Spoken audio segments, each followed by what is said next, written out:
अभिवादन स्वीकार कीजिए ब्रजेश मिश्रा का। और आप देखना शुरू कर चुके हैं द डिबेट। बहनों भाइयों, बैकड्रॉप देखकर आप समझ गए होंगे कि आज डिबेट किन पर आधारित है। दरअसल आज की परिचर्चा हम उत्तर प्रदेश में बहुजन समाज पार्टी की भूमिका और उसको मिल रहे राजनीतिक प्रस्तावों की करने वाले हैं। वो भी तब जब मायावती को कल ही उनकी पार्टी ने अगला राष्ट्रीय अध्यक्ष भी चुन लिया हो दोबारा से। तो अब बीएसपी की भूमिका और विपक्ष का उस पर डोरे डालने का राजनीतिक तरीका, इस बारे में हम आज विस्तृत चर्चा आज की डिबेट में करेंगे। बहनों भाइयों, बहुजन समाज पार्टी उत्तर प्रदेश के भीतर एक ऐसा दल है जो राजनीतिक रूप से सीटों में भले ही न कन्वर्ट हो पाया हो, लेकिन उनकी एक राजनीतिक साख और एक उनका committed vote share Uttar Pradesh की राजनीति में है। और यही चीज़ है जो मायावती को रेलिवेंट बनाए रखती है। उनकी पार्टी जीते या हारे, लेकिन बीएसपी की ज़रूरत सभी को है। आप किसी का भी स्टेटमेंट देख लें, बीजेपी का छोड़ के, बीजेपी ने इन दिनों थोड़ा ऐसे आक्रामक बयान मायावती को लेकर इसी डिबेट में दिए हैं, जिसमें कहा कि मायावती को मुख्यमंत्री बनाना उनकी गलती थी और वो सबसे करप्ट चीफ मिनिस्टर हैं। ऐसा बीजेपी ने ऑफिशियली आरोप लगाया। उस आरोप से बीजेपी अभी पीछे नहीं हटी है, लिहाजा वो आरोप अभी एग्जिस्ट करते हैं। लेकिन अपोजिशन को बीजेपी के इस आक्रामक बयान के बाद उम्मीदें जगी हैं। तो बहनों भाइयों, क्या हैं वो उम्मीदें विपक्ष की जो मायावती से हैं? जैसे ही बीजेपी ने मायावती पर हमला किया, मायावती खुद को डिफेंड करती, इसके पहले अखिलेश यादव उनके बचाव में आ गए और उन्होंने बीजेपी पर हमला कर दिया, वो भी रात में। अखिलेश यादव ने लिखा कि बहन जी का ये अपमान, बीएसपी की नेता का ये अपमान बर्दाश्त नहीं किया जाएगा। और बीजेपी ऐसा करके उसने खुद को दलित विरोधी बताया है, साबित किया है। और उन्होंने विधायक के खिलाफ कार्रवाई की भी मांग की, प्रवक्ता पर कार्रवाई की मांग की और मायावती को उन्होंने ईमानदार होने का सर्टिफिकेट भी दिया। सुबह मायावती ने अखिलेश यादव के धन्यवाद के साथ अपने ट्वीट की शुरुआत की और लिखा कि अखिलेश यादव का धन्यवाद कि उन्होंने मुझे ईमानदार होने का सर्टिफिकेट दिया और मेरे सम्मान में वो बोले। बहनों भाइयों, इस एक घटना ने मायावती और अखिलेश यादव के बीच की दूरियों को अचानक से कम कर दिया। ये मौका किसने दिया इन दोनों के बीच की दूरियों को कम करने में और इमोशनली और पॉलिटिकली कनेक्ट होने के लिए? ये मौका दिया जाने अनजाने बीजेपी ने। वो अलग बात है कि मायावती उसके बाद बीएसपी, सपा और कांग्रेस के लिए कुछ बोली, लेकिन उन्होंने भी यह रियलाइज़ किया कि जब उन पर पहला अटैक किया बीजेपी ने, तो बचाव में अखिलेश यादव खड़े हुए। तो ये एक इमोशनल बॉन्डिंग दोनों के बीच दोबारा से दिखी। 2019 के चुनाव हारने के बाद ये पहली बार दोनों एक दूसरे के प्रति आभार, साभार और धन्यवाद होते रहे। तो पीडीए के उस नारे को लेकर अखिलेश यादव ने बुलंद किया कि अगर पीडीए के लोगों को कभी कुछ ऐसा कहा जाएगा, हम लड़ेंगे उनके लिए। अभी ये बात चली रही थी कि कांग्रेस की तरफ से भी मायावती को आकर्षक प्रस्ताव दिए जा रहे हैं कि आगामी चुनाव वो साथ लड़ें, मिलकर लड़ें और भारतीय जनता पार्टी को हराने में हमारी मदद करें। अब जब ये सब चल रहा था तो आम आदमी पार्टी की तरफ से ओपन स्टेटमेंट आया संजय सिंह का। उन्होंने कहा कि अगर कमंडल को हराना है तो मंडल के लोगों को, स्पेशली मायावती को, हमारे साथ आना चाहिए, अपोजिशन के साथ आना चाहिए, इंडिया ब्लॉक का हिस्सा होना चाहिए। मायावती चर्चा में इस घटना के बाद आई और दूसरे दिन उनकी नेशनल एग्जीक्यूटिव बैठी लखनऊ में और मायावती के नेतृत्व पर भरोसा करते हुए उन्हें राष्ट्रीय अध्यक्ष का पदभार कंटिन्यू किया गया। मायावती ही बीएसपी की सुप्रीमो है। और एक घटना और हो गई इस बीच, बहुत सारी चीज़ें इकट्ठी हुई, इसलिए आज हमने मायावती जी पर डिबेट की हुई। इस बीच मीडिया के एक वर्ग में ये खबर चली कि मायावती सक्रिय राजनीति से संन्यास ले रही हैं। 2-3 दिन तक ऐसा हल्ला मचता रहा। वो क्यों मचा? क्योंकि इस बीच के घटनाक्रम और फिर अचानक नेशनल एग्जीक्यूटिव होने की घोषणा, तो मीडिया के एक वर्ग में ऐसी चर्चा रही, पर वो कोरी अफवाह निकली और मायावती ने उसका खंडन किया और कहा उन्हीं के नेतृत्व में ही पार्टी अभी चलती रहेगी। आकाश आनंद की जिम्मेदारियां उन्होंने बढ़ाई और लीडरशिप का हिस्सा रखा। और पहली मर्तबा मैंने बहुत वक्त के बाद देखा कि जो होर्डिंग्स लगी थी मीटिंग स्थल के बाहर और अंदर, उनमें एक फ़ोटो आकाश आनंद की भी थी। यानी अब लीडरशिप में 2 लोग हैं, मायावती और आकाश आनंद। आज चर्चा इसी विषय पे करेंगे कि सबको माया की ज़रूरत है क्या, और ये बाकी राजनीतिक दल मायावती से क्यों कनेक्ट होना चाहते, क्या है ऐसा उनके पास जिसके कारण ये सब आतुर हैं कि उनसे राजनीतिक गठबंधन हो जाए। क्या 9% वोट या दलितों के प्रति अपने गठबंधन में और विश्वास जगाने की मुहर। आज चर्चा इसी विषय पे, कुछ स्टेटमेंट सुनिए आप। कांग्रेस हो या समाजवादी पार्टी या बहुजन समाजवादी पार्टी, इन लोगों ने सामाजिक ताने बाने को छिन्न भिन्न किया और आज भी अराजकता फैलाने का काम कर रहा है, जातियों को आपस में लड़ाने का काम कर रहा है। बहुजन समाज पार्टी के नेता के लिए जो शब्द का इस्तेमाल करना, भारतीय जनता पार्टी का व्यवहार ही ऐसा है। हम सब वो लोग हैं जो पीडीए परिवार का सम्मान चाहते हैं और सम्मान मिले उन्हें। मायावती जी को मैं बधाई देना चाहता हूं राष्ट्रीय अध्यक्ष बनने पे, और मैं उनसे अपेक्षा करता हूं कि जिस 85% का नारा कांसीराम जी ने दिया था और एक मिशन उन्होंने शुरू किया था, उस मिशन को कामयाब करने के लिए वो आगे बढ़ें और बीजेपी को हराने में अपना सहयोग दें। तो बहनों भाइयों, आज की परिचर्चा को आगे बढ़ाएंगे। डॉक्टर कौशल कांत मिश्रा मेरे साथ मौजूद हैं, बीजेपी की प्रवक्ता हैं। डॉक्टर कालीचरण स्नेही जी दलित समाज के बहुत ही जाने माने चिंतक। दीपक रंजन समाजवादी पार्टी के प्रवक्ता हैं। प्रियंका गुप्ता उत्तर प्रदेश में कांग्रेस कमेटी की प्रवक्ता, और उत्तर प्रदेश के बहुत ही जाने माने चर्चित पत्रकार राजेंद्र गौतम जी मेरे साथ मौजूद हैं, और वीरेंद्र सिंह जी हमारे स्टेट हेड। आप सभी का शुक्रिया और धन्यवाद मेरे साथ इस कार्यक्रम का हिस्सा बनने के लिए। डॉक्टर कौशल कांत जी, मैं आपसे समझना चाहता हूं कि भारतीय जनता पार्टी इन दिनों मायावती पर इतनी हमलावर क्यों हैं? क्या आपने कोई अपनी रणनीति बदली है या फिर बसपा को अपने लिए कोई खतरा मान रहे हैं? ब्रजेश जी, देखिए, राजनीति में अपने विपक्ष का विरोध करना ही डेमोक्रेसी है। अगर हमें कोई भी पॉलिसी उनकी ठीक नहीं लगेगी या कुछ भी चीजें जो गलत करेंगी तो हम उसका विरोध करेंगे। मतभेद हो सकता है पर मनभेद किसी भी राजनीतिक दल से नहीं होता है। हमारी तो पॉलिसी है सबका साथ, सबका विकास, सबका प्रयास और सबके विश्वास का साथ, राष्ट्र सर्वोपरि के साथ जो कोई भी जुड़ेगा हमारे दरवाजे उसके लिए खुले हुए हैं। और अगर कोई करप्शन करेगा, किसी भी तरह का करप्शन करेगा, तो उसको राजनीतिक तौर पे एक्सपोज करके जनता पे लाना, यही तो हमारा काम है राजनीतिक दल की तरह। तो हम वो बखूबी कर रहे हैं और आगे जो जो गलतियां होंगी किसी भी के दल के द्वारा उसको एक्सपोज करके जनता के सामने लाएंगे। डॉक्टर मिश्रा, क्या गलती हुई मायावती से? क्या गलती हुई मायावती से? देखिए, राजनीतिक बयान जो होते हैं, जो पुराना इतिहास है, जिस तरीके से उनके ऊपर सीबीआई के केसेस हुए, जिस तरीके करप्शन की जांच हुई, ये सारी चीजें हैं, तो ये एक राजनीतिक स्टेटमेंट है और वो बिल्कुल सही है। कोई ऐसा नहीं कि झूठा आरोप लगाया गया है, ये फैक्चुअल करेक्ट फैक्ट है जो बोला गया है। तो मुझे नहीं लगता कि इसके बहुत सारे मायने लगाने चाहिए।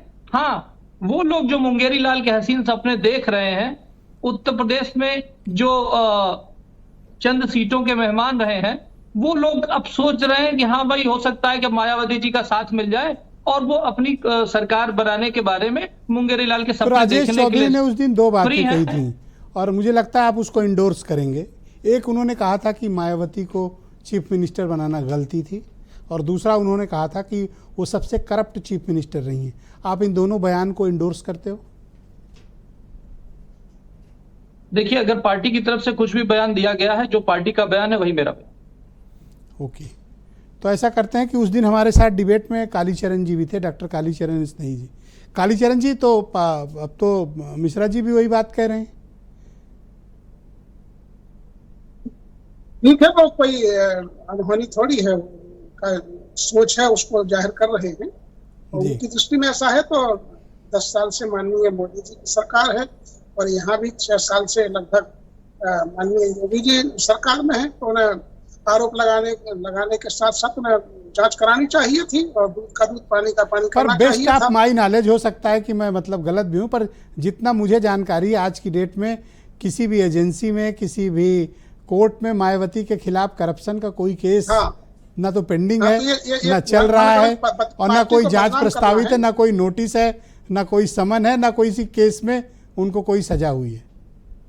ये एक तरह से ये इसी को तो कहते हैं कि मतलब जो है किसी पार्टी को, किसी शख्सियत को बदनाम करना है तो झूठा प्रचार करिए। तो इन पर जो आरोप लगता है झूठ का, अब मैं उसमें क्या कहूँ। अच्छा, तो अब आते हैं चलिए पॉलिटिकल इश्यूज पे। आपने देखा होगा कि वो अब अपनी पार्टी की फिर से नेशनल प्रेसिडेंट कंटिन्यू हुई हैं।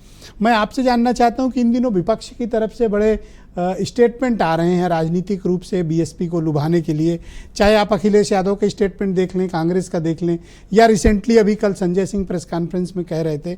आप क्या मानते हैं? देखिए, ये तो पक्का है कि पिछले चुनावों में, चाहे लोकसभा का चुनाव हो या विधानसभा का चुनाव हो, बीएसपी का जो वोटर है, मूल वोटर, उसमें से कुछ को छोड़ करके अधिकांश खिसका है, और वो निश्चय ही इंडिया गठबंधन को बहुत बड़ी संख्या में गया है, और कुछ भाजपा को भी जाता रहा है।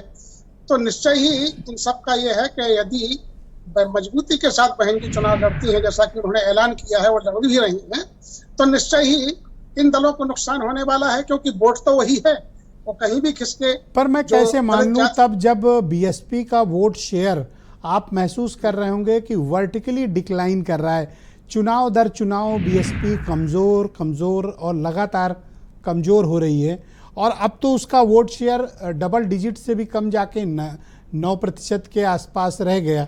अभी भी क्या आप उम्मीद करते हैं कि 27 में मायावती कोई बहुत ही रेलिवेंट भूमिका अकेले जाके अदा कर पाएंगी यूपी में? देखिए, मतलब यदि इनके साथ संबंध, इनके साथ गठबंधन के साथ होती हैं, तो वोट बैंक तो लगभग वही है। मतलब अल्पसंख्यक वोट, दलितों का वोट, पिछड़ों का वोट, अति पिछड़ों का वोट बैंक तो एक ही है। यदि वहां जाती हैं तो फिर मतलब जो है कैसे क्या होगा, फिर तो वो वोट वापस कैसे आएगा। वापस लाने के लिए, अपने वोटर को वापस लाने के लिए स्वाभाविक है इन पार्टियों से दूरी बना के रखना पड़ेगी। अब वो किसे लाभ हो रहा है, किसे नुकसान, लेकिन बीएसपी अपना लाभ चाहेगी कि उसका वोट सेट जितना है वो तो सुरक्षित रहे ही, उसमें इजाफा हो। इजाफा तभी होगा जब इन जो इंडिया गठबंधन है या जो अन्य विपक्षी दल हैं उनसे दूरी बनाएंगे, या उन पर जो है उनसे इस तरह का सलूक दिखाया जाएगा। तो आप क्या मानते हैं कि बीएसपी को अलायंस में जाना चाहिए किसी, या फिर अकेले जैसे लड़ते हैं लड़ते रहना चाहिए? नहीं, मतलब मुझे लगता है, देखिए मैं इसमें उनका अधिकृत प्रवक्ता नहीं हूँ, और मेरी इतनी मतलब एक इंडिपेंडेंट थॉट है आपका, तो उस थॉट को जानना चाहिए। लेकिन मैं समझता हूँ कि इंडिया गठबंधन यदि सीटों का समझौता होता है, सीटों का समझौता, क्योंकि बिना सीटों के समझौते के तो स्वाभाविक हो नहीं सकता है, सीटों का समझौता होता है, और बीएसपी को ये मान करके वो इस समय 0 पर है, उस तरह से सलूक किया जाएगा, तो बीएसपी क्यों समझौता करेगी? तो भाई 9-10% का वोट शेयर है, 9-10% वोट शेयर के हिसाब से जो ड्यू है वो मिल जाएंगे। ये पहल हो सकती है, ये पहल की जा सकती है, लेकिन ये तो विपक्षी दलों को सोचना है कि क्या ऑफर देते हैं, क्योंकि इस समय वो चाहेंगे कि बहन जी कम से कम सीट लें, जबकि बहन जी ऐसा नहीं चाहेंगे, क्योंकि स्वाभाविक रूप में वो पूरी ताकत के साथ। अच्छा, नेतृत्व को लेकर बीएसपी में अब कोई इशू तो नहीं है आकाश आनंद का, या आप लोग क्या मानते हैं, इसको किस तरह देखते हैं? नहीं, अब तो सब बातें क्लियर हो गई हैं, और वो सोच रही है कि चूंकि मीडिया या कुछ विपक्षियों के द्वारा या तमाम लोगों के द्वारा जो अफवाहें फैलाई जाती, उन्हें विराम लग गया है, और जरूरी भी था। और स्वाभाविक रूप में उस समय लोग कह रहे थे कि बहन जी ने फिर उत्तराधिकारी ज्यों का त्यों बना दिया है आकाश आनंद जी को, तो इतने दिन में क्या वो सुधर गए हैं, परिपक्व हो गए हैं, तो उन सारी चीजों पर विराम लग गया है। और बहन जी चूंकि एक बड़ी लीडरशिप के साथ और बड़े उसके साथ हौसले के साथ उतरी हैं, तो स्वाभाविक रूप में उनके कार्यकर्ताओं को बल मिलेगा, और निश्चय ही उनके जो कार्यकर्ता हैं या पार्टी के जो लीडर हैं, कुछ सीनियर लीडर भी हैं, तो आकाश आनंद के बीच में उन्हें उतना सहजता महसूस ना होती। तो वो ये, क्योंकि उम्र का दबाव, भारतीय परिवेश जिस तरह का है, उसमें तमाम अड़चने आती साइकोलॉजिकल, वो सब समाप्त हो जाएंगी। बहन जी सुप्रीमो है, और सुप्रीमो की तरह जब काम करेंगे। बहुत शुक्रिया आपका कालीचरण जी, हमारे साथ जुड़े रहिएगा। मैं इस कार्यक्रम में समाजवादी पार्टी के प्रवक्ता दीपक रंजन को इनवाइट करता हूं। दीपक जी, शुक्रिया आपका। मैं आपसे जानना चाहता हूं कि जब मायावती जी पर कोई बात आई, बीजेपी के प्रवक्ता ने पहले भी कही थी और अभी भी मिश्रा जी भी यही बात कह रहे हैं, तो सबसे पहले बचाव में आपकी पार्टी के अध्यक्ष आए, जबकि आपका पास्ट एक्सपीरियंस मायावती जी के साथ अच्छा नहीं था।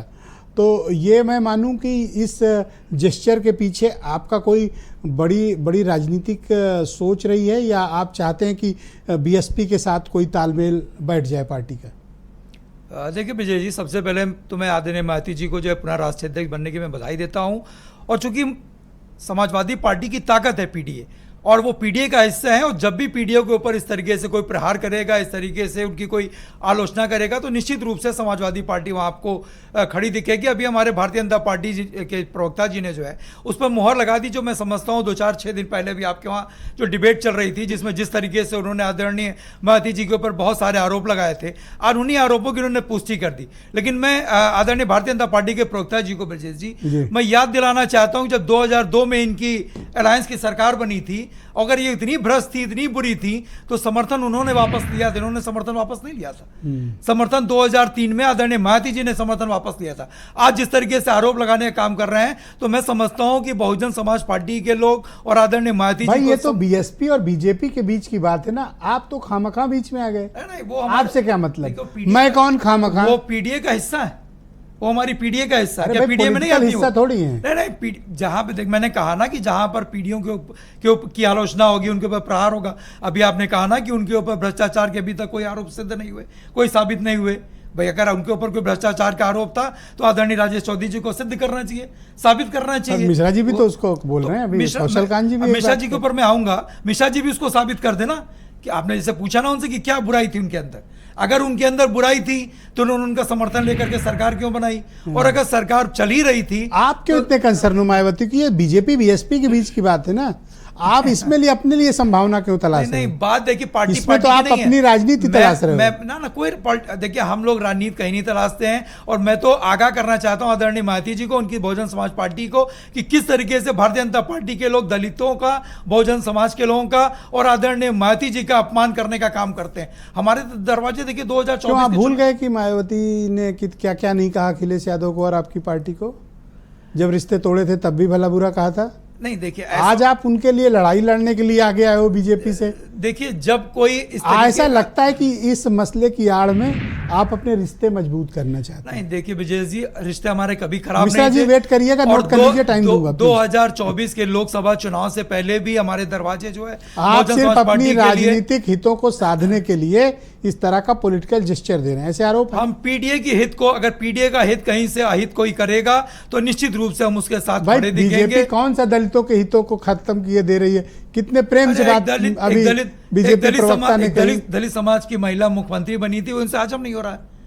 एक दलित सब देखिए, जब से भारतीय जनता पार्टी की सरकार बनी है ना, आरक्षण के बादल लगातार मंडरा रहे हैं। और वो हम लोग नहीं कह रहे हैं, इनके खुद के लोग कह रहे हैं। अभी आपने देखा होगा माननीय हाईकोर्ट ने, न्यायालय ने किस तरीके से इनको जो है बीजेपी बीएसपी पे आरोप लगा रही है ना, आप क्यों अकड़ रहे हो? मैं ये नहीं समझ। अरे हम भी तो, आपसे क्या मतलब है विजय जी? हम भी तो इसी हिंदुस्तान का हिस्सा हैं, हम भी तो अपनी आंखों से देख जब रहे हैं। आपके लीडर पे, आपकी पार्टी पे हैं, तब बोलो। आप मायावती के लिए लड़ाई लड़ रहे हो, मैंने कहा तो एक सवाल तो मीडियम बनेगा कि भाई आप क्यों? अरे विजय जी, मैंने कहा ना कि मकसद क्या है आपका? देखिए, पीडीए समाजवादी पार्टी की ताकत है और वो पीडीए का हिस्सा है। तो मैंने बार बार कहा ना कि जहां पर भी पीडीए आप ऐसा प्रतीत होता है कोई राजनीतिक जाल फेंक रहे हैं। नहीं, कोई जाल नहीं। देखिए, हमने तो राजनीतिक जाल ना कोई जाल हम क्यों फेंकेंगे? हम लोग तो पहले ही उनसे निवेदन किया था। क्या इंडिया गठबंधन के साथ 2024 के पहले वहां अब आ गए असली बात पे। खुला था उनका। अब आ गए असली बात पे। कोई आ गए ना, देखो देखिए, भारतीय जनता निवेदन के नाम पर ही जाल लेके घूम रहे हैं। भारतीय जनता पार्टी आ गए आप ना, आपका कंप्लीट हो गया। आप खत्म करना, आप बराबर ना करो। तो निश्चित आप निवेदन के नाम पर आना चाहिए। स्नेही जी, इंडिया का साथ देना कालीचरण जी, ये जाल लेकर घूम रहे हैं और उसका नाम दे रहे हैं निवेदन। ये जाल था इनका, और इन्होंने आज स्वीकार लिया, जैसे मिश्रा जी ने मान लिया। दीपक ऐसा है, उलझ गए ये सवाल में, सही बात बोल गए। ओके, प्रियंका गुप्ता जी को लाया जाए स्क्रीन पे। बहुत शुक्रिया आपका मैडम हमारे साथ जुड़ने के लिए। तो कांग्रेस पार्टी मायावती को लेकर क्या चाहती है, क्या मंशा है आपकी? देखिए, सबसे पहले तो मैं बहन जी को बधाई देना चाहूँगी एक बार फिर से राष्ट्रीय अध्यक्ष बनने के लिए। पर भारतीय जनता पार्टी के लिए ज़रूर एक बात कहना चाहूँगी कि इस बार 2024 के चुनाव में 15 सीटें ऐसी हैं जो उन्होंने सिर्फ और सिर्फ बहन जी की वजह से जीती है। किसने? बीजेपी ने? जी। पर अभी तो भाई भला बुरा कह रहे हैं उन्हें। अरे वही तो कह रहे हैं, ये लोग तो इतने एहसान फरामोश हैं। ईडी और सीबीआई के दम पर उनको किस तरह से दबाए रखा है इन्होंने पूरे जो वोट परसेंटेज था समझ लीजिए नेशनल में 2% रह गया उनका, 13% से और सीधे। मैडम मायावती खिलाफ ईडी सीबीआई में कोई केस पेंडिंग नहीं, उनको कैसे कोई परेशान कर ले? भाई देखिए केस पेंडिंग नहीं है, पर ये पूरी तरीके से भारतीय जनता पार्टी जिस तरह से, अब आप सोचिए कि बीच चुनाव के अंदर उन्होंने अपने जो भतीजे थे आकाश आनंद को उन्होंने नेशनल कोऑर्डिनेशन से हटा दिया, अपरिपक्व को बोल दिया। किसके कहने पे बोल दिया? मैच्योरिटी की कमी थी। किसके कहने पे कर दिया आप ये बताइए? सब जानते हैं। अब आप ये बात कहें तो कहें मैच्योरिटी की कमी थी, बट हकीकत तो यही है कि किसके कहने पे कहा ये सभी जानते हैं। तो समस्या ये है कि जब बहुजन समाज का कोई नेता बोलेगा तो भारतीय जनता पार्टी उसको दबाने की कोशिश करेगी, और बहुजन समाज का नेता जब होगा तो वो कहेगा ना कि जातिगत जनगणना कराओ। अब जातिगत जनगणना से भारतीय जनता पार्टी को पूरी तरह से परहेज है। पर आप हो सकता है भूल गई हूँ मैडम, लेकिन मैं भूला नहीं हूँ। 2004 से 2014 तक कोई ऐसा साल नहीं बीता जब उस दौरान आपकी पार्टी की हुकूमत थी दिल्ली में और आपने मायावती को एजेंसीज के जरिए परेशान करने की कोई हिकमत नहीं छोड़ी। आप उनका सपोर्ट भी लोकसभा राज्यसभा में लेती रही और उनको परेशान भी आपने किया। अभी कालीचरण जी से गवाही दिलाऊंगा। अरे आप ये बताइए ना, उस समय उनका वोट परसेंटेज क्या था और आज क्या है? आज वो तो चुनाव भी नहीं लड़ पा रही हैं सीधी तरीके से। आज बताइए कि क्या क्या उनका रह गया है। भारतीय जनता पार्टी ने पूरी तरीके से उनको कैप्चर कर रखा है।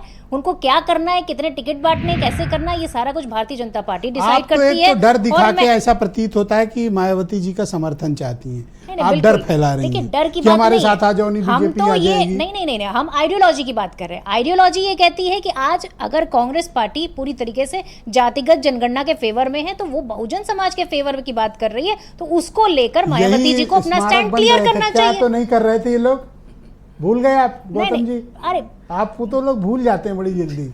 नहीं भूले कुछ नहीं किसकी है, सरकार सब थी याद दिल्ली है। में? बोलिए। कांग्रेस की थी। और क्या कर रहे थे ये लोग? अरे तब भी आज जेवर एयरपोर्ट बनना था तब भी नहीं बन पाया था। हाँ? विरोध कर रहे और अभी कितनी मोहब्बत इनको आ गई मायावती बात पे? मोहब्बत की नहीं है, बात एजेंडे की है। बात अभी हमारे क्या चाहती फोकस है कि वो आए आपके साथ या ना आए? देखिए हम कह रहे हैं हमारे साथ ना आए, वो उस एजेंडे के साथ में तो खड़ी हो जाए कम से कम कि जातिगत जनगणना होनी चाहिए, बहुजन समाज की गिनती होनी चाहिए, उनको उनका हक मिलना चाहिए। ये कम से कम इस बात पर तो वो सामने खुलकर आए। आज वो बोल भी नहीं रही है इस बात को लेकर खुल के मुखर होकर। आप बताइए 69,000 शिक्षक भर्ती में किसका हक मारा गया? आप बताइए इलेक्ट्रल एंट्री में किसका हक मारा जाता है? न्याय मिलेगा। तो न्याय मिलेगा तो न्याय के लिए लड़ाई लड़नी पड़ेगी ना। वो तो लड़ने भी नहीं दे रहे हैं। भारतीय जनता पार्टी तो पूरी तरीके से अभी बीजेपी तो नाराज है उनसे, देखो उनके खिलाफ है। अरे देखिए ना उनके विधायक खुल के क्या बोल रहे हैं, और विधायक ये नहीं बोल रहे, उनके सांसद 2024 के चुनाव में तो संविधान को भी पूरी तरीके से बदलना चाहते थे। और संविधान बदलने की बात करेंगे तो कहाँ बहुजन समाज शुक्रिया मैडम टिकेगा? आपका। मैं राजेंद्र गौतम जी को इनवाइट करता हूँ। बहुत ही जाने माने पत्रकार हैं और बीएसपी की राजनीति इन्होंने बहुत लंबे वक्त तक देखी भी है। बहुत शुक्रिया राजेंद्र जी। आप मुझे बताइए कि इन दिनों मैं देख रहा हूँ कि मायावती को लेकर फिर से राजनीतिक दलों में एक होड़ सी मची है कि वो हमारे साथ आ जाएं, अपोजिशन विशेष तौर पर। और एक और तब्दीली आई है कि बीजेपी मायावती को लेकर आक्रामक हुई है। तो अब दो बातें हैं, या तो बीजेपी अपने ऊपर से टैग हटाना चाहती है कि देखो हमारा बीएसपी से कोई मतलब नहीं है, हमारे दुश्मन है वो, इसलिए हो सकता है कि एग्रेसिवली ये मायावती पर आरोप लगा रहे हो ताकि इस टैग से छुटकारा इनको मिल सके। या तो ये हो सकता है, और या तो उन्हें बात समझ में आ गई होगी कि ये बचा 9% हमारे पास आ जाए। आप क्या मानते हो? भाजपा के हमलावर होने के पीछे सबसे बड़ा बसपा जब कमजोर हुई है तब तक भाजपा का नुकसान हुआ है। 2024 का लोकसभा चुनाव इस फिर बात से बोलिए, मतलब कमजोर बीजेपी, जब तक बसपा कमजोर हुई है तब तक भाजपा को उसका नुकसान हुआ है। आप 2019 का भी देख लीजिए, उस समय दमदारी से लड़ा तो 62 सीटें आई थी उस समय, और इस बार बसपा नीचे मतलब उसका 0 रहा रिजल्ट, तो उसका रिजल्ट बहुत बुरा रहा। तो इनका ये बड़ा सुनियोजित ढंग से बहन जी पर ये हमला कर रहे हैं, जिससे कि वो अपना उनका वोट बैंक उनके साथ जुड़े और वो ताकत से वापस मजबूत हों। तो इस रणनीति के तहत मतलब ये बचा हुआ 9% छीनने की कोशिश नहीं, ये छीन तो नहीं पाएंगे। आप समझ लीजिए बहन जी दलितों की सबसे बड़ी लीडर हैं और आज भी सारे दल उनको अपने साथ जोड़ने के लिए लालियत हैं। तो ये नहीं कहा जा सकता कि कोई भी उनको विरोध में है, लेकिन भाजपा ने बड़ी सुनियोजित ढंग से इस समय विरोध स्टार्ट किया है। कारण क्या मानते हो आप? क्या बीजेपी अपने ऊपर से ये टैग मिटाना चाहती है? हाँ, वो मिटाना चाहती है क्योंकि अब उनको नुकसान लगने लगा है ना? हाँ, अब उनको देखिए बसपा पर जब किस आप टिकट उन्हीं के यहाँ हम डिसाइड होगा, बटेगा वहाँ, मतलब ऐसे आरोप लगे उनके ऊपर। नहीं देखिए, सबसे ज्यादा नुकसान बसपा को भाजपा का बी टीम होने का लगा है। वही मैं कह रहा हूँ, तो अब वही टैग मिटाने की कोशिश, टैग मिटाने की कोशिश कर रहे हैं। लेकिन इसके साथ ये भी चाहते हैं कि बसपा मजबूत हो। बसपा मजबूत होगी तो कांग्रेस सपा मजबूत नहीं होगी यूपी में। ओके, मतलब आपका कहने का तात्पर्य है कि बीजेपी चाहती है कि मैदान में मायावती मजबूत रहे। और जब वो मजबूत रहेंगी तब भाजपा स्वाभाविक तौर पे मजबूत रहेगी। तो मतलब ये कोई अनजाने में दिया गया बयान नहीं ना, बड़ा सुनियोजित ढंग से दिया गया बयान है। ओके, अच्छा जी, तो बड़ी गहरी चाल है। नहीं तो अब चूंकि इनको लगातार भाजपा अपनी अच्छा, हम लोग जब समझते हैं कि राजनीति को थोड़ा समझने लगे हैं, उसी समय गच्चा मिल जाता है, नहीं? जी। तो ये आपके हिसाब से बड़ा सुनियोजित वेल प्लान्ड है। हाँ। देखिए, जो कि ये जैसे भाजपा वाले बता रहे हैं बहन जी महाभ्रष्ट हैं। आज आपने जैसा अभी बताया, कहीं भी कोई भी मामला बोल सकता है बात जो मैंने बोली। नहीं, कहीं भी कोई मामला, एक बस शुगर मिल वाला चल रहा है, उसमें उनका भी अभी भूमिका नहीं है उसमें सीधे। तो ये लोग सुनियोजित ढंग से बहन जी को बदनाम करने का प्रयास स्टार्ट कर दिया है। और ये इससे दलित वोट बैंक कंसोलिडेट होगा। फिर जितना ये लोग बहन जी पे हमलावर होंगे, उल्टा भी तो पड़ सकता है। ये सब भाग के इंडिया ब्लॉक की तरफ भी तो जा सकते हैं कि भाई बीजेपी को रोको, इकट्ठे हो जाओ, अब तो बहन जी पे कुछ है नहीं। ये भी तो हो सकता है। एक चीज वैसा दांव उल्टा भी पड़ सकता है।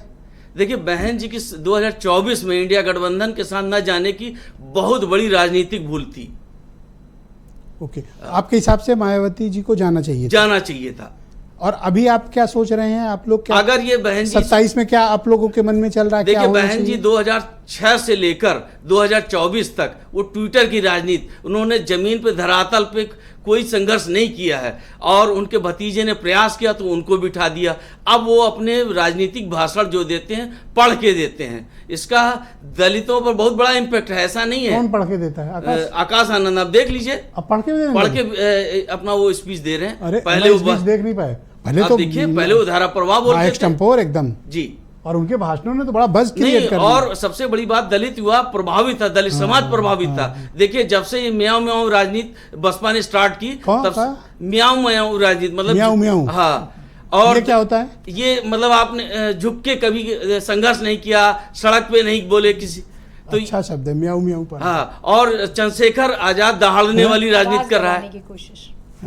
चंद्रशेखर आजाद दहाड़ने वाली राजनीति कर रहा है, इसीलिए दलित समाज बहुत तेजी से आकर्षित हो रहा है। आपके हिसाब से बीएसपी म्याऊं म्याऊं कर रही है? हाँ, और चंद्रशेखर आजाद दहाड़ रहा है, शेर वाला।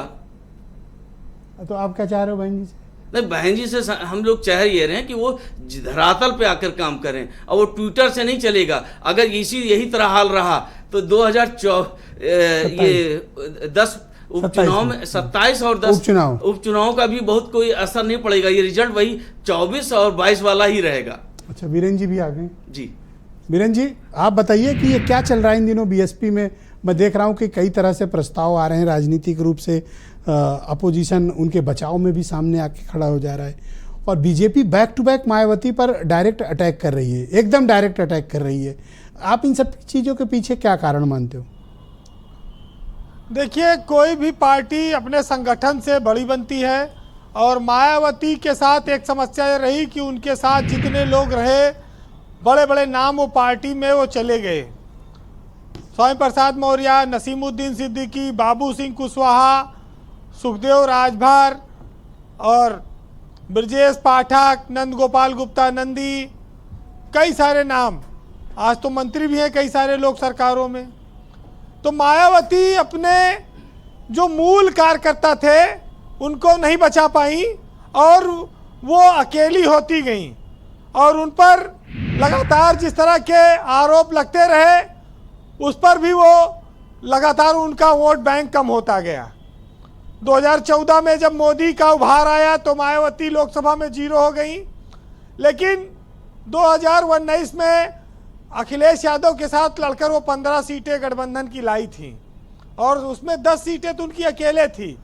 इस बार उन्होंने जिद ठान ली कि वो अकेले लड़ेंगी लोकसभा का चुनाव, किसी के साथ गठबंधन नहीं करेंगी। इसके पीछे यह साफ संदेश गया कि वो भाजपा के दबाव में है और वो इंडिया गठबंधन को कमजोर करना चाहती हैं। इंडिया गठबंधन ने संविधान के खतरे का और आरक्षण का जोर शोर से मुद्दा उठाया और मायावती उस पर चुप रही। इसका भी नुकसान उनको उठाना पड़ा। वैसे देखिए, बुआ और भतीजे का एक रिश्ता तो है, और जब जब बुआ पर कोई हमला होगा तो भतीजा राजनीतिक लाभ लेने के लिए आगे आएगा, और अखिलेश यादव ने वही किया है। मायावती का जो जनाधार है उसको पहले बीजेपी ने खींचने की कोशिश की जी, और इस बार के चुनाव में काफी हद तक वो अखिलेश यादव और राहुल गांधी के गठबंधन के साथ गया। ब्रजेश जी, ये देखिए कि मायावती जब ताकत में थी तब यूपी में 3 पार्टियां रह गई थी, भाजपा, सपा और बसपा। लेकिन मायावती ने अकेले चुनाव लड़ने की जिद करके आज कांग्रेस भी एक चौथी बड़ी पार्टी उत्तर प्रदेश में बन गई। कांग्रेस का एक सुनहरा दौर उसको लौटता हुआ दिखाई पड़ने लगा, और मायावती अब चौथे नंबर की ओर खिसक रही हैं। तो जब भाजपा दलितों के घर खाना खाने लगी, फ्री सिलेंडर देने लगी, फ्री राशन देने लगी, मकान देने लगी जी, तो दलित उनकी ओर गया। तब भी मायावती को भाजपा से उतना कष्ट नहीं था जितना कष्ट उनको समाजवादी पार्टी से था। और ये बातें देखिए लोगों के मन में चली गई कि अगर मायावती को वोट देंगे तो भाजपा को लाभ हो जाएगा, और 2024 के चुनाव में इसीलिए बहुत बड़ा दलित समाज इंडिया गठबंधन के साथ चला गया, अखिलेश यादव के साथ चला गया। अखिलेश ने बहुजन समाज से आए हुए कई सारे नेताओं को टिकट दिया। लालजी वर्मा है, रामाचल राजभर है, बाबू सिंह कुशवाहा है, सब सांसद बन गए हैं, देखते जाइए आप। RK चौधरी हैं, बहुत सारे लोग हैं। तो ये चीजें भी तो लोगों को देखनी होगी कि जो दलित आइकान के तौर पर इस उत्तर प्रदेश में कभी मायावती का परचम लहराता था, आयरन लेडी कही गई, फिर उनको नोटों की माला पहना दी गई, फिर उनको स्मारक घोटाले में वो फंसाया गया, उनके तमाम सारे लोग सब फंसते गए, चले गए। तो ये जो भ्रष्टाचार के उनकी सरकार पे आरोप लगे, सड़कें जो है पानी से धोई जाने लगी, जिस शहर में जाए बैरिकेटिंग होने लगी, ये सब लोगों को नाराजगी पैदा करता रहा। और मायावती इस बात को शायद भांप नहीं पाई। मीडिया से उनकी हमेशा एक स्वाभाविक दूरी रही, और उसका खामियाजा भी उनको भोगना पड़ा है। मुलायम और काशीराम ने मिलकर ये दिखा दिया था कि वो उत्तर प्रदेश में एक बहुत बड़ी ताकत बन सकते हैं। अच्छा, रिसेंटली जो बीजेपी ने अटैक शुरू किया मायावती पे, ऐसा राजेंद्र गौतम जी का मानना है कि ये बहुत ही वेल प्लान्ड पॉलिटिकल अटैक है बीजेपी का, क्योंकि वो अपने ऊपर से बीएसपी का टैग हटाना चाहते हैं। देखिए, बीजेपी ने लोकसभा चुनाव में यह महसूस कर लिया कि मायावती अकेले प्रत्याशी लड़ाकर भी उनको कोई फायदा नहीं पहुंचा पाई, या आप ये कह सकते हैं कि मायावती लड़ी लेकिन भाजपा को कोई फायदा नहीं हुआ। भाजपा इस उम्मीद में थी कि मायावती अगर जहां जहां तगड़ा लड़ जाएंगी वहां उनकी सीटें अच्छी निकल आएंगी, लेकिन चंद्रशेखर आजाद ने पश्चिमी उत्तर प्रदेश में मायावती को एक बहुत बड़ा नुकसान पहुंचाया है, और वो एक दलित समाज में एक बड़ा विकल्प बनकर उभरे हैं। वो एक तरह से कहा जाए निर्दलीय सांसद बन गए हैं। तो एक वो आंधी का संकेत है, आने वाले वक्त के लिए वो एक बहुत बड़े नेता दलित समाज से बनकर उभर सकते हैं। इसको लोगों को समझना होगा। और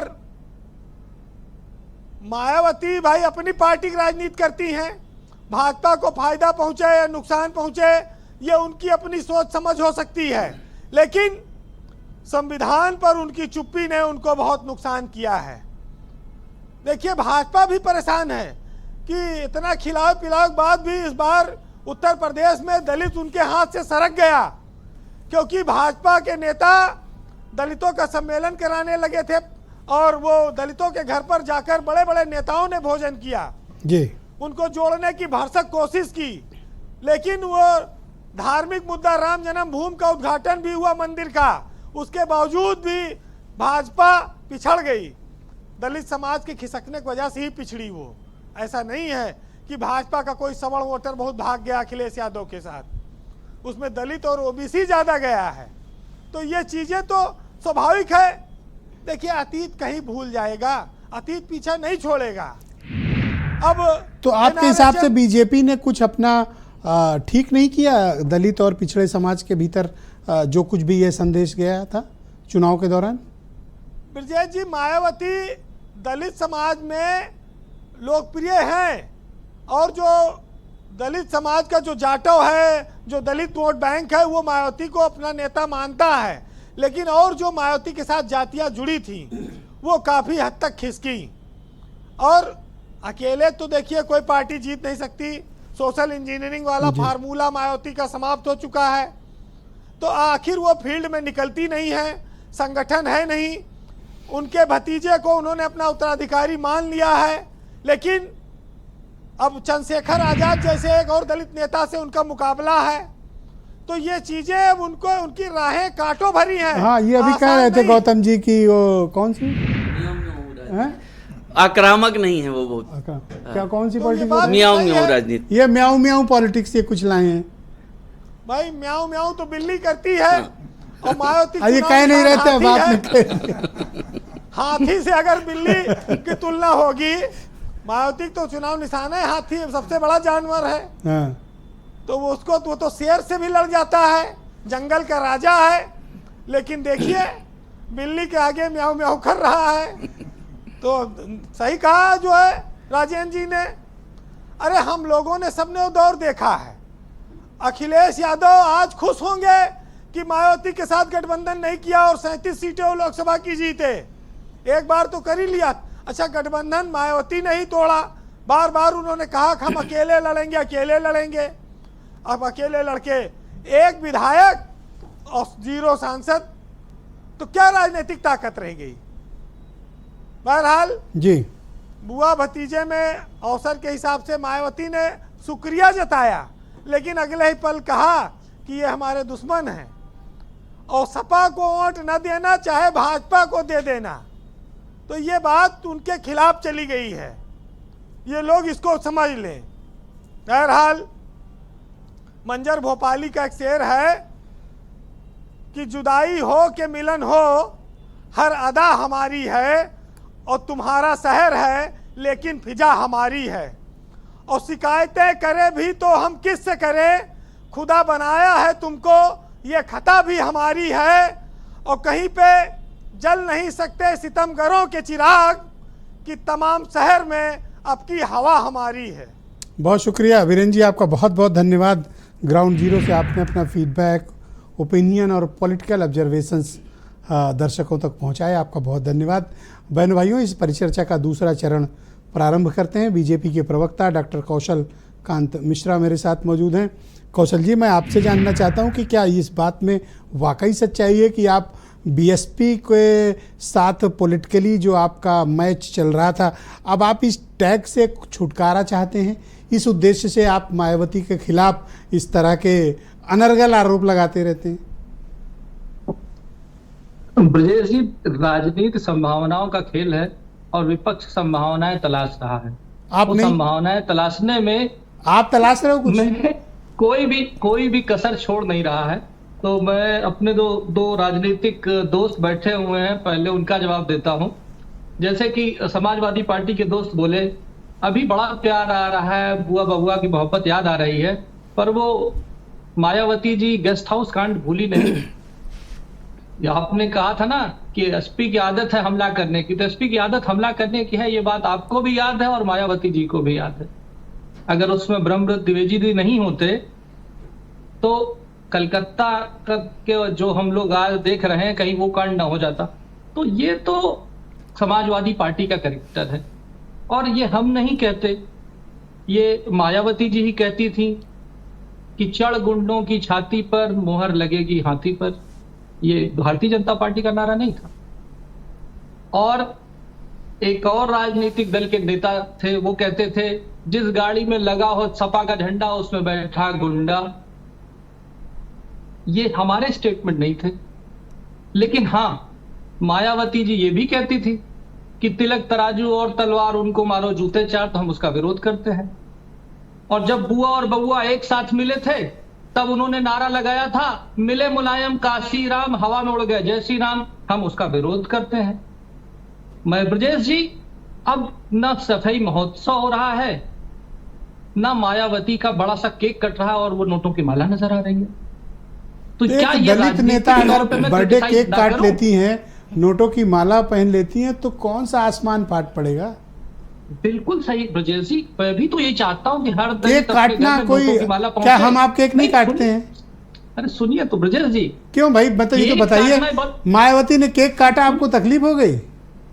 नहीं, मैं ये बता रहा हूँ, केक काटना, उनकी साइज का केक काटना और उसके बाद नोटों की माला पहनाना, हम तो चाहते हैं। क्या गलत था इसमें? भाई हर आदमी अपनी क्षमता के हिसाब से केक काटता है। हम 2 किलो का काटते हैं, आप 5 काटते होगे। बोलने तो दीजिए ब्रजेश जी, बोलने प्रियंका जी, आप कितने किलो केक काटती हो? 2 किलो का, 4 किलो का? ब्रजेश जी यहाँ पर इनको केक को लेकर समस्या नहीं, ये तो दलितों के प्रति इनकी दुर्भावना है।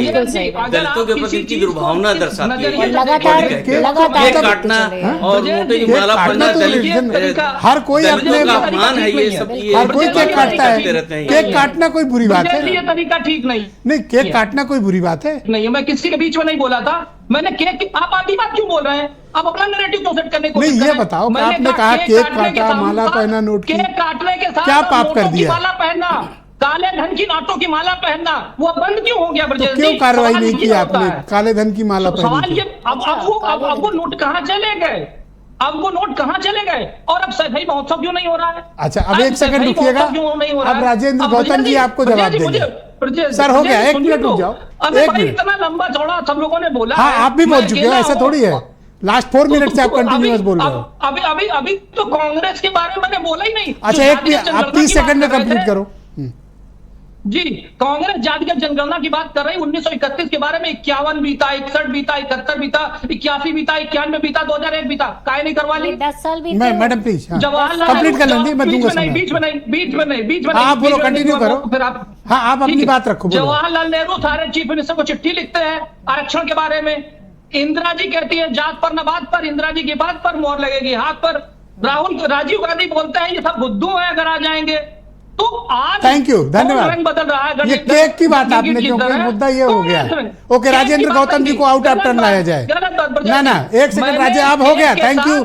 मिश्रा जी रुक जाओ, 1 सेकंड रुको। सर, सुनने की क्षमता भी विकसित करो सर, सुनिए, क्षमता विकसित करिए। राजेंद्र जी बोलेंगे, दलित समाज के बहुत जाने माने पत्रकार हैं, उन्हें बोलने दीजिए, आप उनका मुंह मत बंद करिए। आप मुझे बताइए, भाई को क्या प्रॉब्लम है?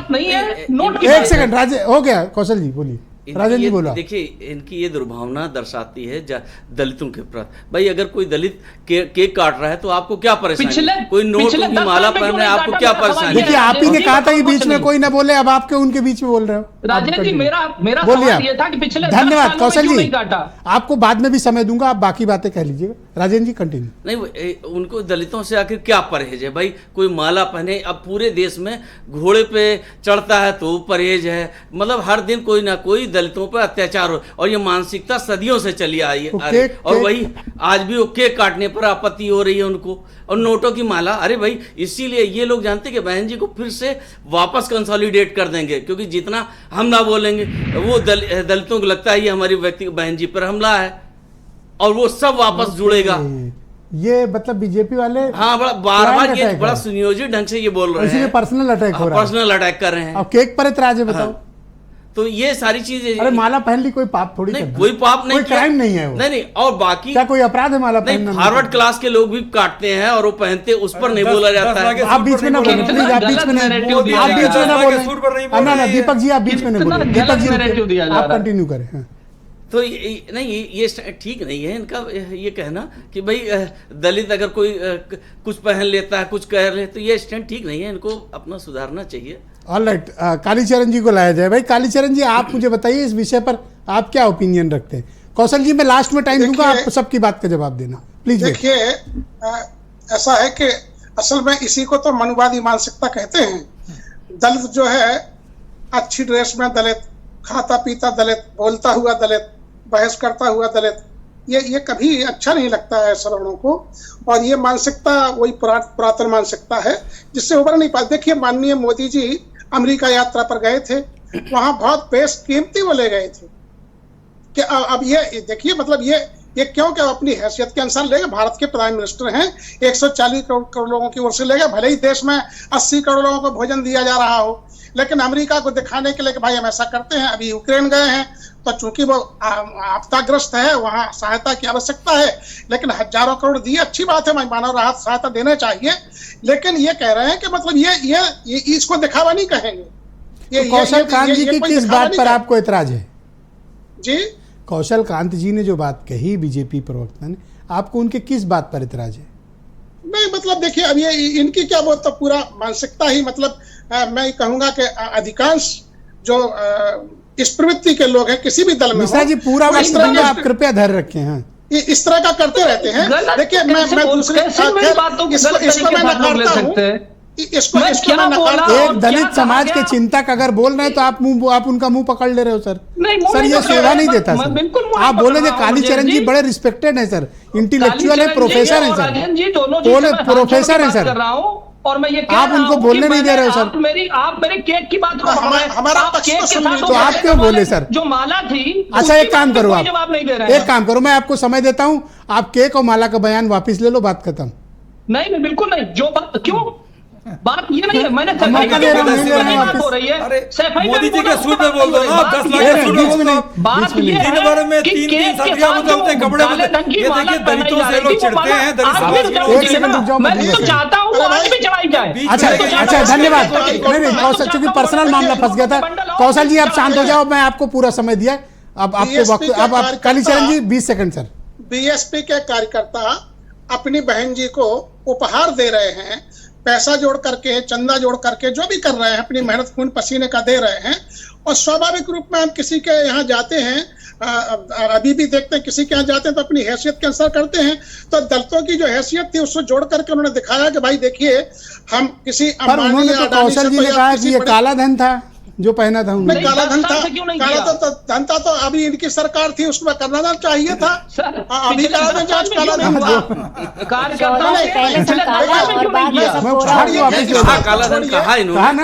काला धन बोला था इन्होंने। नहीं, मुझे बताइए ना, पिछले 10 सालों में दलित कार्यकर्ता अभी भी मायावती जी के साथ है, तभी ये सारे अपोजिशन के लोग उनके पीछे खड़े हैं, तो वो अब क्यों नहीं आ रहा है? अरे है, बहुत चंदा मिलता है उनको। तो आप 15 जनवरी को 15 जनवरी में बहुत चंदा आता है, बहुत आता है चंदा। गरीब से गरीब आदमी बसपा को चंदा देता है। मीडिया मोदी किसके चंदे से बन इतना महंगा सूट? मोदी जी किसके चंदे से बन इतना महंगा सूट?